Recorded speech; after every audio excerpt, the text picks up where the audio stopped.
Hello, my name is Jessica Rees and I'm from Victim Support. I'm coming to you today from Cardiff in Wales and my pronouns are she and her. I'm going to be speaking to you today about domestic abuse from an LGBTQ+ perspective. So I'll just run through what this session is going to aim to cover today. So firstly, we're going to look at the nature of domestic abuse amongst LGBTQ+ communities and how that nature can sometimes lead to barriers in terms of access and support from mainstream services. And then I'm going to talk to you a little bit about a service that I worked on called Rainbow Bridge, which was an LGBT domestic abuse service in Cardiff a couple of years back. And we're also going to look at the impact on the LGBT sector and practitioners that work in that sector as well. And then lastly, there'll be some recommendations for how to move forward positively. So firstly, I'm going to speak to you about the nature of domestic abuse amongst LGBTQ+ communities.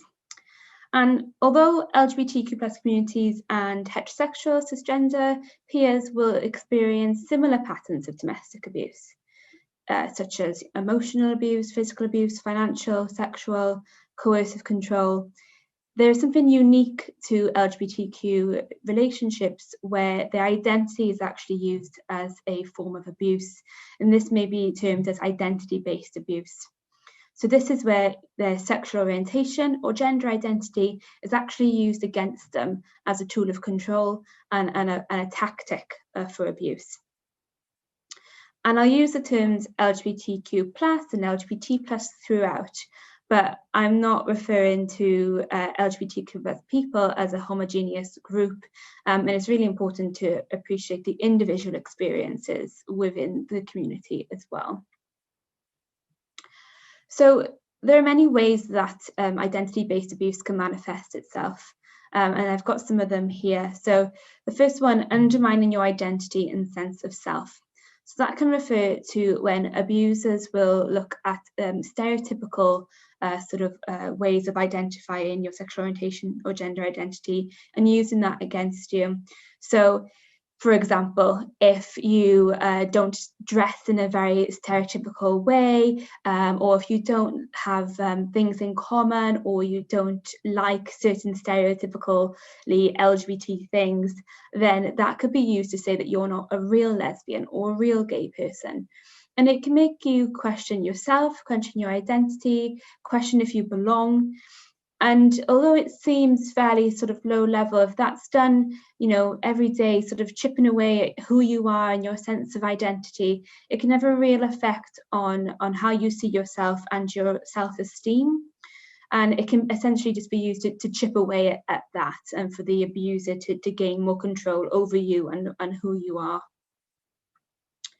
What we also see as well is threatening to out somebody's sexual orientation or gender identity. This is one of the most common ways that abusers can actually control their partners.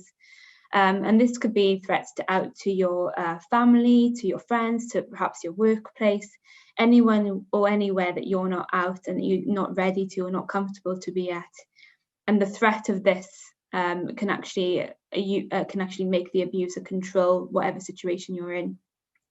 Similarly, it could be that they disclose your gender history or HIV status without your consent. Abusers may also limit or control your access to LGBT spaces or resources. So this could be potentially safe spaces that you have. It could be going out with your friends to LGBT bars or entertainment spaces. And when you feel that you are not able to go to these places, you might lose your, again, your sense of identity, but also your support network if you do have strong support networks in the community. There's also sexual abuse, such as corrective rape, intentional exposure to HIV or other sexually transmitted infections, filming and distribution of sexually explicit images or videos without your consent, and again, in order to reveal your sexual orientation or to out you. Immigration law may also be used as well if you're from a country of origin where it is punishable by law, by imprisonment, even by death, to be LGBTQ+. And if you are in the UK seeking asylum and your partner can actually use this against you and threaten you with going to the immigration agency, making up lies, saying that you've done things that you haven't in order to have that threat of deportation over you. And this can be particularly traumatic for somebody experiencing this, because you're kind of faced with do I stay with an abusive partner in an abusive relationship that I know is not healthy and is not right? Or do I risk going back to a country where it is not safe, it is not legal to be who I am? So it can often leave people in a horrendous situation. So this is a quote from one of our service users who accessed the Rainbow Bridge service that I mentioned, and just kind of shows the complexity really of growing up in an anti-LGBT plus environment. So I'll read it out. As I was brought up a Jehovah's Witness, my parents didn't approve of my lifestyle and the fact that I was an open homosexual. My partner used this to his advantage and encouraged me to completely cut off from my family. When friends met my partner, they would express concern as they didn't think that we were right for each other. So my partner encouraged me to cut them off too, saying that they were trying to manipulate me.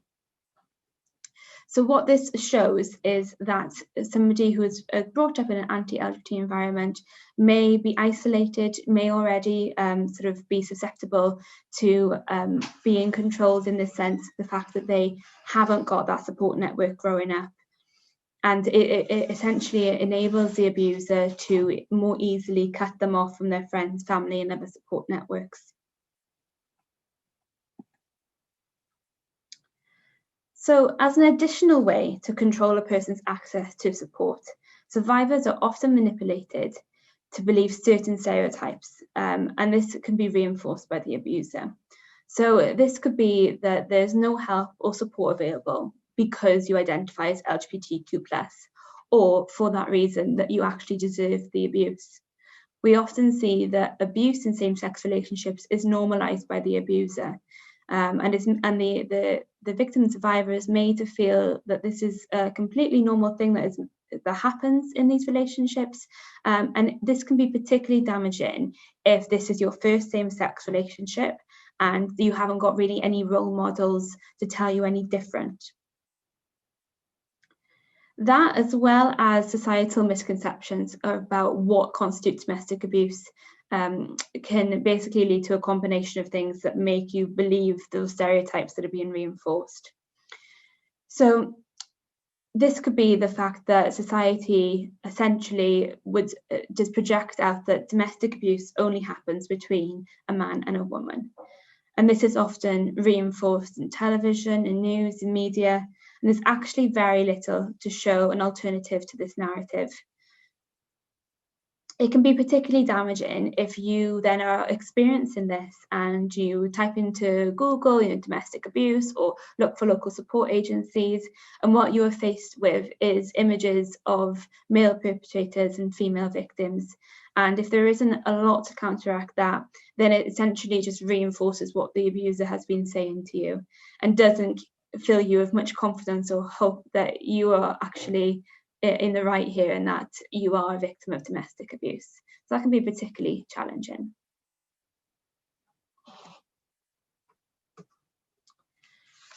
So transgender victims and survivors are one of the more hidden groups of domestic abuse. And although transgender and cisgender peers will face similar patterns of abuse, there are again specific identity-based abuse that would only happen to transgender people.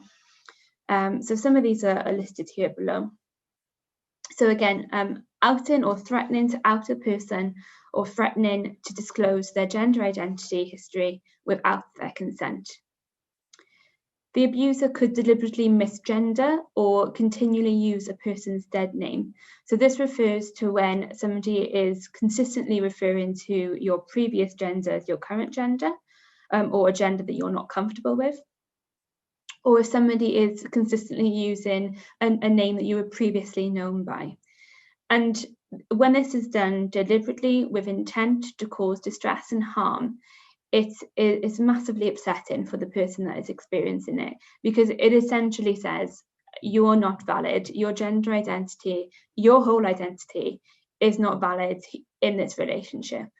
So that can be particularly troubling and upsetting for anybody experiencing that. The abuser may also try to force somebody to present in a specific gender.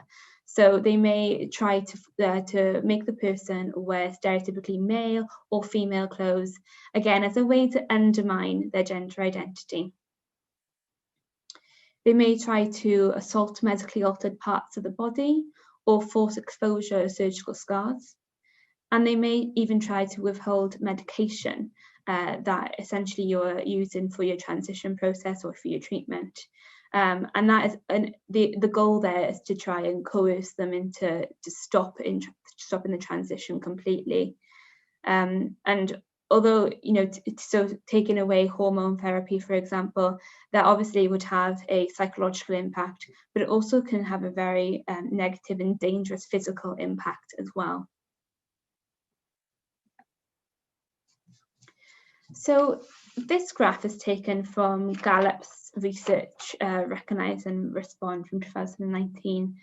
And what this graph is showing is how transgender people are more likely to be victimised from a family member than they are compared to their cisgender peers.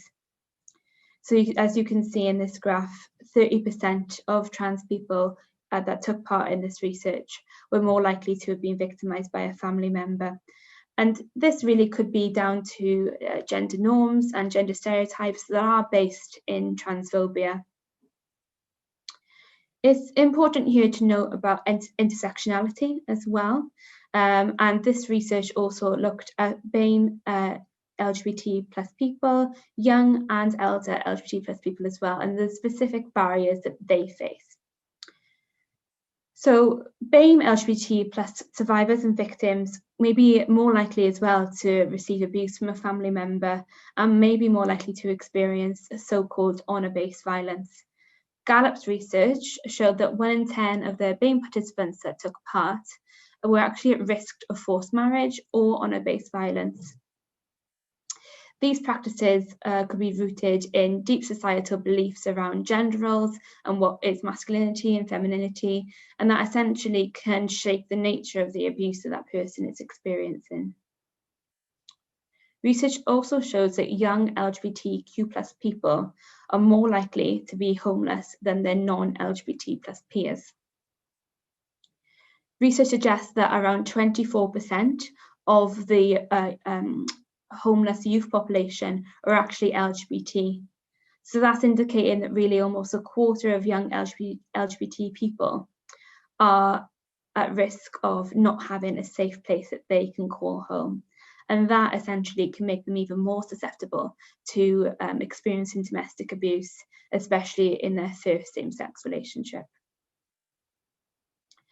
Additionally, older LGBTQ plus people as well may be more likely to distrust the police, criminal justice agencies and support services due to their potentially historical experiences of prejudice and discrimination.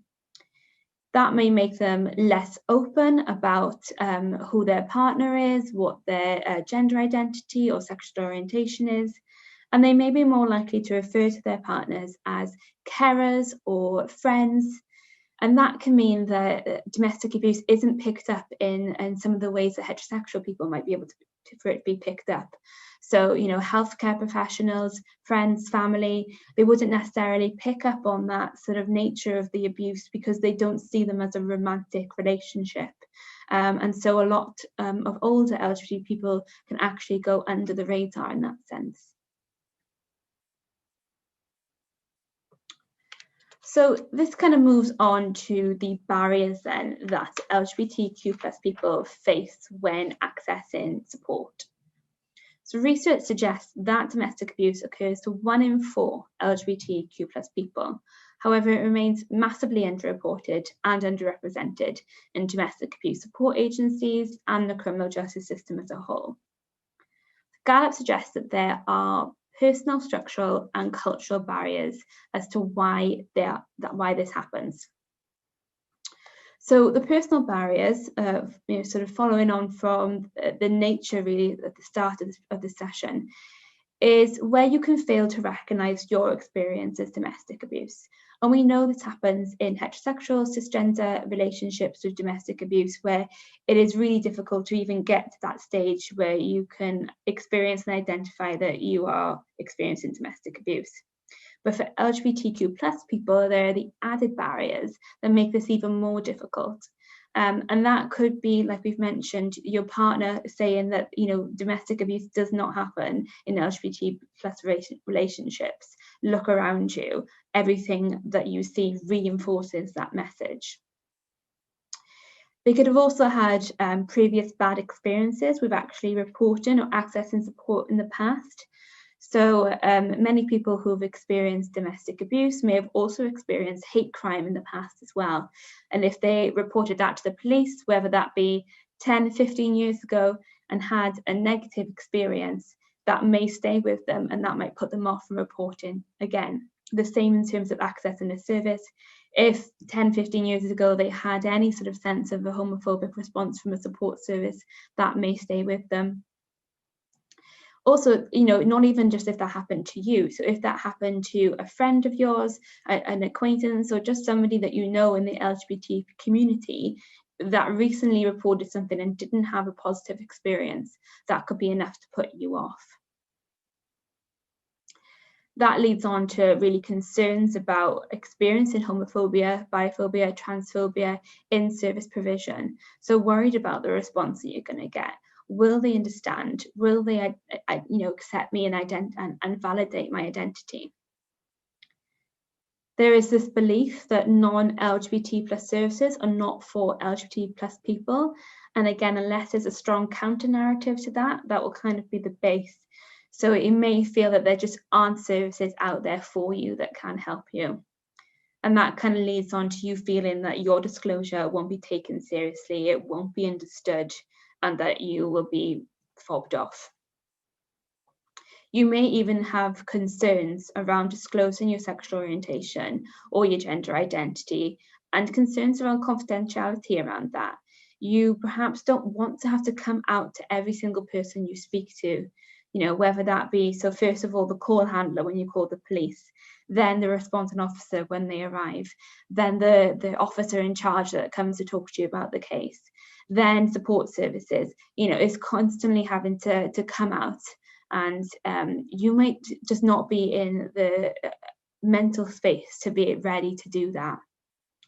And if you live in a isolated, small-knit community, there's confidentiality procedures in place, but there might be that worry that that staff member might tell so-and-so, and that might get back to your elderly mother. And the risk of just telling people about your sexual orientation and gender identity that you don't want knowing could just be too much of a barrier for you to actually access support. So there are also structural and cultural barriers. So these relate to a way that services are designed and delivered. So featuring on from the personal barriers, so low visibility and representation of LGBT plus issues or people within the service across external reports, internal reports, on your website, social media, anything out-facing that anybody could see. If you are not represented in that imagery or in that text, then you're going to feel that that space is not for you. If there is a lack of established partnerships with specialist LGBT domestic abuse services or LGBT organisations, if there's not a domestic abuse service in your area, then you may feel that you won't be able to get signposted to the right information effectively. And you'll worry about the quality and confidentiality of that referral pathway. If there's a poor understanding and awareness of professionals around the unique identity-based forms of abuse that we've spoken about today that are specifically targeted at somebody's sexual orientation and gender identity, then you may feel that you are not going to get somebody who understands what you're going through. And also, professionals can often assume that clients are heterosexual and cisgender. And that's not something that is just for professionals working in the domestic abuse sector. That is across the board. We live in a very heteronormative society, and it's not to say that professionals are being deliberately homophobic or transphobic, but it is a concern for people that they're going to assume that you have a boyfriend or a girlfriend based on your gender.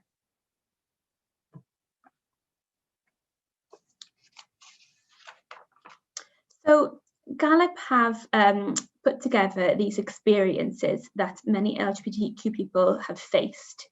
And they're basically experiences of what has happened when they've gone to access a service. So I'm not going to read these out for you. I want you to take a minute and read these. And after each one, I'd like you to think, what if that was me? How would I feel? And I'd like you to think about that after each one. And then moving forward, think about, if this person was to access the service that I work in or work on, would they also get a similar response? So I'm just going to stay silent for a couple of moments to allow you to read these.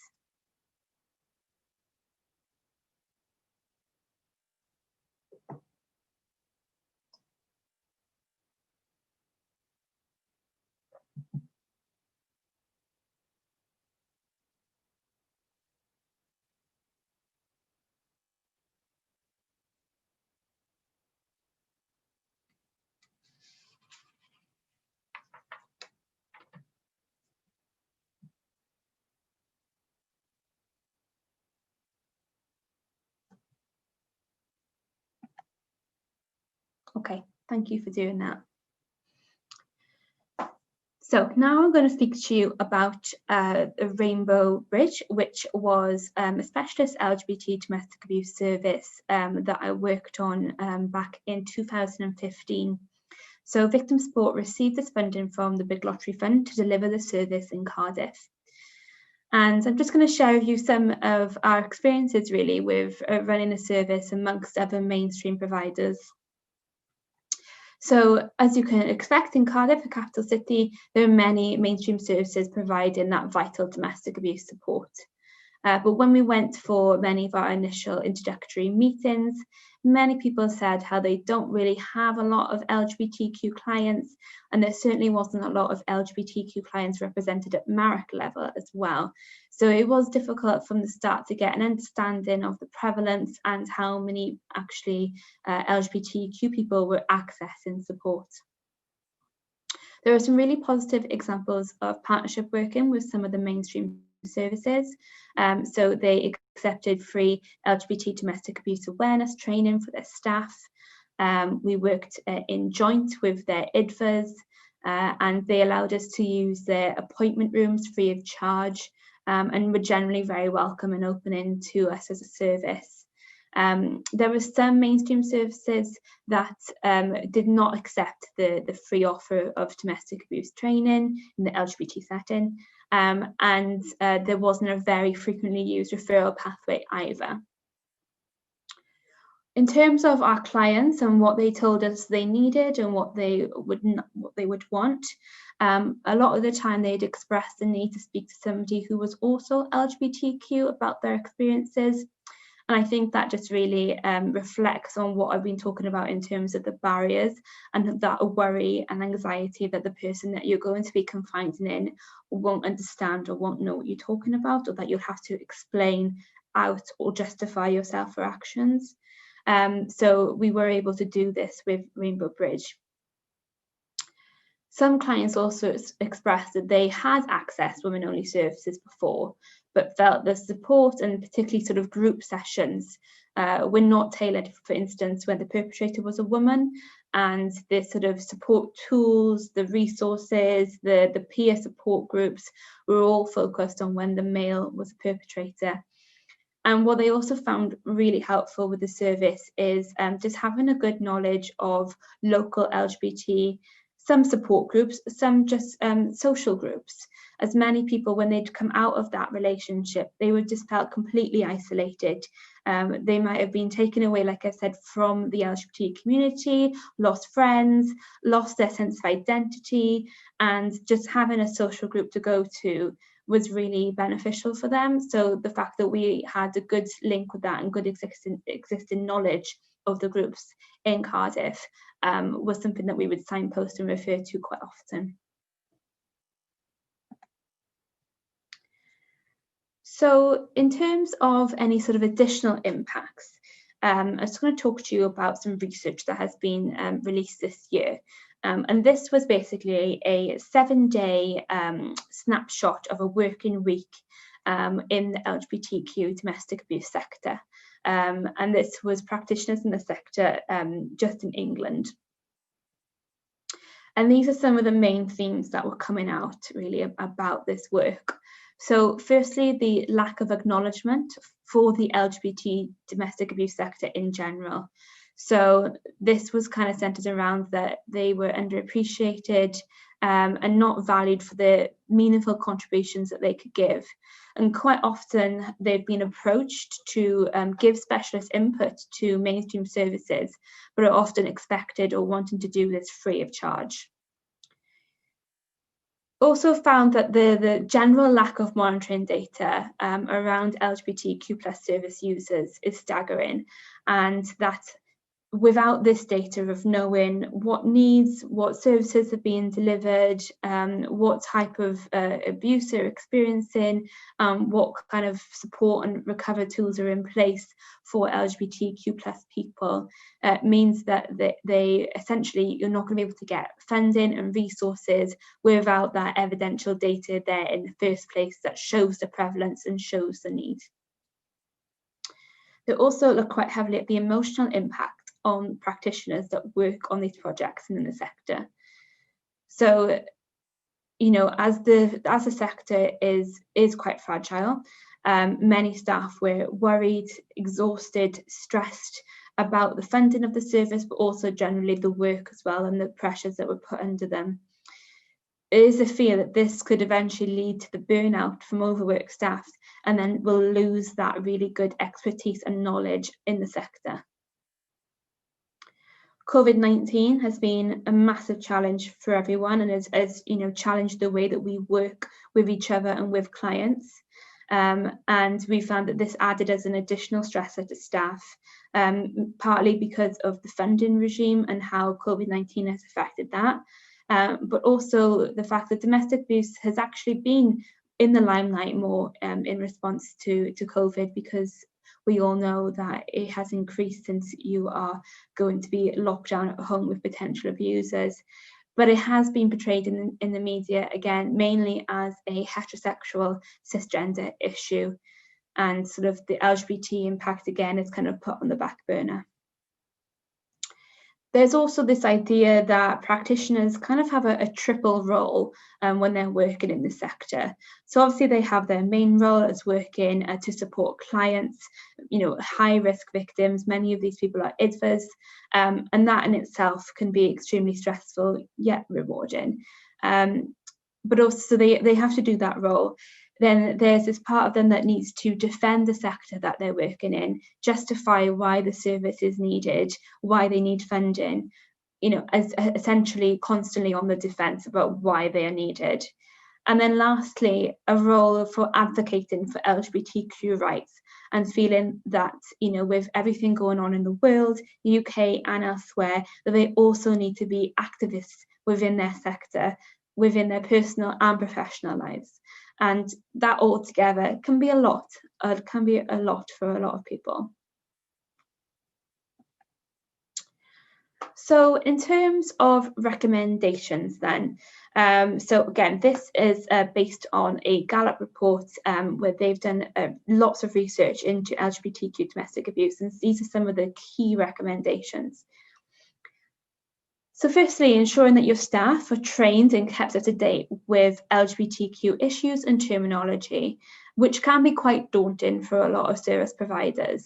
And if you don't have that skills and knowledge internally, then look elsewhere, look to see who your local LGBT specialists are, and see what training they can provide, and it not be free of charge.